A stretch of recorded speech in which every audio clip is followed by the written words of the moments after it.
nga xam ne wote nañ ko fii moo wax ni loi bi man maa jël initiative wax naa ko fii du loo xam ne dañ koo jël ci coxor wala parce que dañu bëgg a métital nit am na loo xam ne boo koy def yàlla dénk la responsabilité doo ci seet lu dul luy njëriñu réew waaye defoo ko pour orienter ko ci Masamba wala Mademba waaye nag Masamba ak Mademba bu mu dal gis nga waa boo koy wote député yi fii mun nañ daje wote loi code électoral waaye député yi génn fii léegi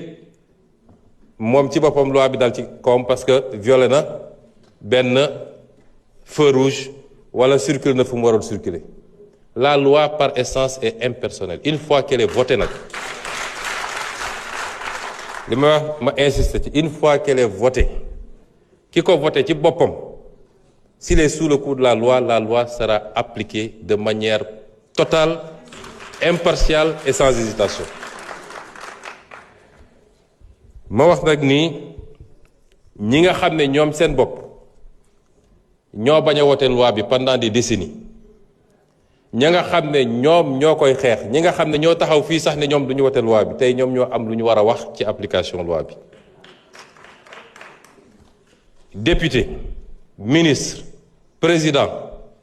doomu jàmbur xaritu jàmbur képp koo xam ne tey tu es sous le coup de cette loi la loi sera appliquée te intervention du jóge fenn man kilifa yu bëri woon nañ ma ci loi bi ay kilifa diina yu mag ku ne ay amagul ku ma ne diw loi bi dal na ko jege na ma damaa bëgg ngeen bàyyi ko wala yu demee noonu amagul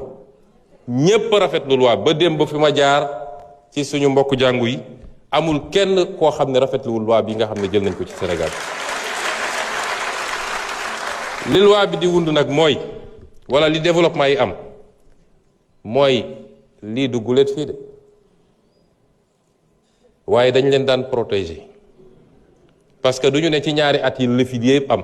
kuñ fi jàpp nee na la depuis 2000 nangam 2014 2010 2010 maa nga ca woon yàgg nañ fee jàpp nit ñu def pression ci procureur ne bàyyi leen ko daggal ko biee mu génn réew mi loolu am na yàgg na am ci réew mi ñun lii ñuy def nii ñi ñu jiitu bu ñu ko defoon mbir mi du egg ampleur bi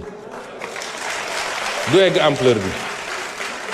te nag fu ñu ko foogee nag ndekete weesu woon na ko kan fii moo bëgg doomam mujje foofu ñi mu dal sax ñoom seen bopp ñoo ngi naan lii nattu la mënuma ci dara waaye maa ngi bëgg a tuub mooy loolu mooy wane ni kenn bëggu ko waaye di phénomène demoon na ba nga xam ne ci école yi la ñuy taxaw di recruter xale yi di leen jox ay portable wala xaalis pour mu leen détourner loolu waral ni bu ñu réagir woon dañuy xëy yeewu ñun ñëpp kenn ku ne ñu ne la sa biir kër sa nangam sa nangam sa nangam ma nga ca te rawaguñ ci sax et c'est pourquoi cette loi si elle doit être renforcée même elle le sera et nous insistons man nag duma justice du man may appliquer waaye la justice doit veiller à l'application totale, intégrale, impartiale et parfaite de cette loi parce qu'il y va des intérêts supérieurs de cette nation. Et j'ai entendu beaucoup de gesticulations dans des pays étrangers, particulièrement la France. S'ils ont opté pour ces pratiques que je ne veux même pas nommer, c'est leur problème, mais nous n'avons pas de leçon à recevoir d'eux. Absolument pas de leçon. Aucune leçon. S'il y a intolérance, on doit le chercher dans ces pays. Ou pas plus tard qu'il y a 4 jours, une avocate a été attaquée parce qu'elle s'est fait interviewer avec un foulard sur la tête. C'est ça l'intolérance. C'est ces pays-là qui sont intolérants. Nous n'avons pas de leçon de recevoir de personne. Le peuple sénégalais souverain, dans sa totalité, je ne dis même pas dans sa majorité, ne veut pas de ces pratiques ici au Sénégal. barki dem dama doon waxtaan ak un de mes ministres mu ne ma oui l'objectif c'est de casser la chaîne de transmission du VIH ma ne ko non l'objectif n'est pas de casser la chaîne de transmission c'est un des objectifs sous-jacents mais l'objectif principal c'est de mettre un terme à la prolifération du phénomène ça l'objectif principal. kon loolu jàpp naa ni am nañu satisfaction pour le moment ci application de la loi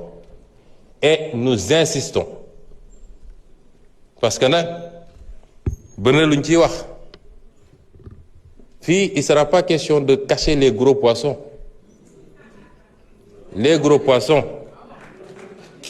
parce que ñooñu ñoo wasaare affaire bi en réalité les gros poissons ñi nga xam ne yor nañ seeni milliards yor xaalis mën a détourner facilement ay jeunes nous insistons pour que les choses aillent à leur terme pour que le pays soit débarrassé de ces pratiques dont nous ne voulons pas. Et le message que je voudrais lancer pour conclure sur ce chapitre gis nga dañu am c'est une sorte de tyrannie. Société àdduna bi nous sommes peut-être 8 milliards d'êtres humains 80% ou plus bëgguñu lii soo demee pays asiatiques yi bëgguñu ko benn pays asiatique du la critiquer parce que tu as fait ça aucun pays asiatique ne nous critiquera ni la Chine ni le Japon ni la Corée ni je ne sais quel autre pays ne critiquera le Sénégal ou aucun autre pays parce qu'il a légiféré sur cette question. Aucun pays arabe ne nous critiquera.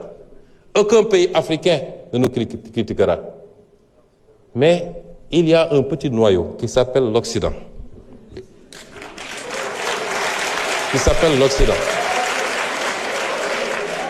Et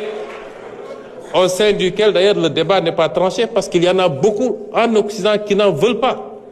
Et selon les pays, les proportions varient. Donc il y a moins de 5 ou 10% de la population mondiale, parce qu'ils ont les moyens, parce qu'ils maîtrisent les médias, qui veulent imposer leur dictat, leur culture, leur civilisation. D'ailleurs, on n'osera pas parler de civilisation avec cette affaire-là, parce que ce n'est pas de la civilisation, et qui veulent aujourd'hui l'imposer au reste du monde. Au nom de quoi? Et nous avons une partie de nos élites, de nos intellectuels, qui sont complexés, qui ont été complètement formatés à des trucs et qui ont peur de leur propre ombre. Nous, au Sénégal, n'avons pas le droit de dire en tant que Sénégalais que nous ne voulons pas de cela. Y compris ces soi-disant intellectuels africains, élites, qui écrivent au président de la République, qui a librement promulgué la loi parce qu'il est avec cette loi. Et qui écrit pour demander un moratoire. Il n'y aura pas de moratoire. Cette loi sera appliquée. Monsieur le Président, je voudrais terminer par des interpellations sur